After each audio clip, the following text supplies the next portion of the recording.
एक बादशाह और गंगा फकीर के बीच गहरी दोस्ती थी। राजा फकीर को अपने दिल की सारी बात बताता था और फकीर मुस्कुरा कर सुन लेता था।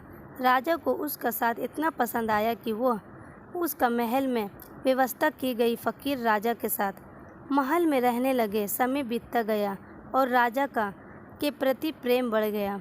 एक दिन राजा अपने काफिले के साथ राज्य भ्रमण पर निकले। फकीर भी उसके साथ था। शाम को ये प्रदेश के अंतिम छोर तक के गांव के हाल जानकर लौट रहे थे। रास्ते में घना जंगल था। राजा का काफिला रास्ता भटक गया। बादशाह ने अपने सभी सैनिकों को चारों दिशाओं में रास्ता ढूंढने के लिए भेज दिया और खुद फकीर के साथ एक पेड़ के नीचे आराम करने लगे। उसी पेड़ पर एक फल लगा था। राजा और फकीर दोनों भूखे थे।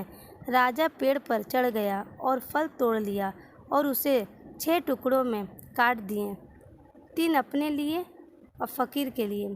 अपनी आदत के अनुसार उसने पहला टुकड़ा फकीर को दे दिया। फल खाकर फकीर मुस्कुराया और अपना हाथ आगे बढ़ा दिया। राजा ने दूसरा टुकड़ा भी फकीर को दे दिया।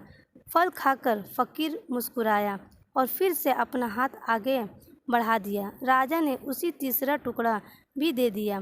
फकीर ने एक एक करके 5 टुकड़े खाए और छठे के लिए हाथ बढ़ाया।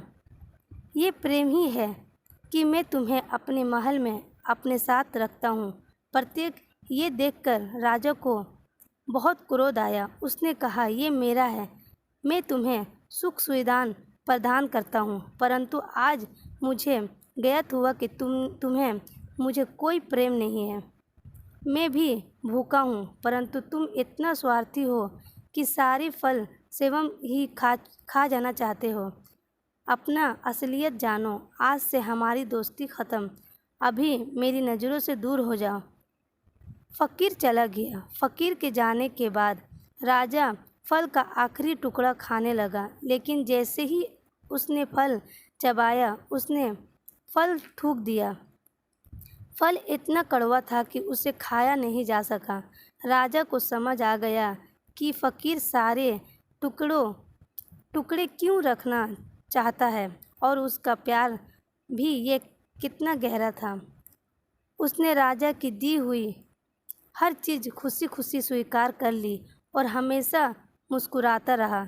इसलिए जब राजा ने उसे फल दिया तो उसने भी उसे स्वीकार कर लिए और कड़वा होने के बावजूद भी मुस्कुराते हुए खाया। वो सारी टुकड़े मांग कर खाना चाहता था ताकि राजा को पता चले कि वो साधु को कड़वे फल खिला रहा है। जब उसने राजा के दिए मीठे फल खुशी खुशी खा लिए तो फिर कड़वे फल क्यों न खाता। ये बात समझ में आने पर राजा को पश्चाताप होने लगा, लेकिन अब बहुत देर हो चुकी थी। अपने शक के कारण उसने अपने सबसे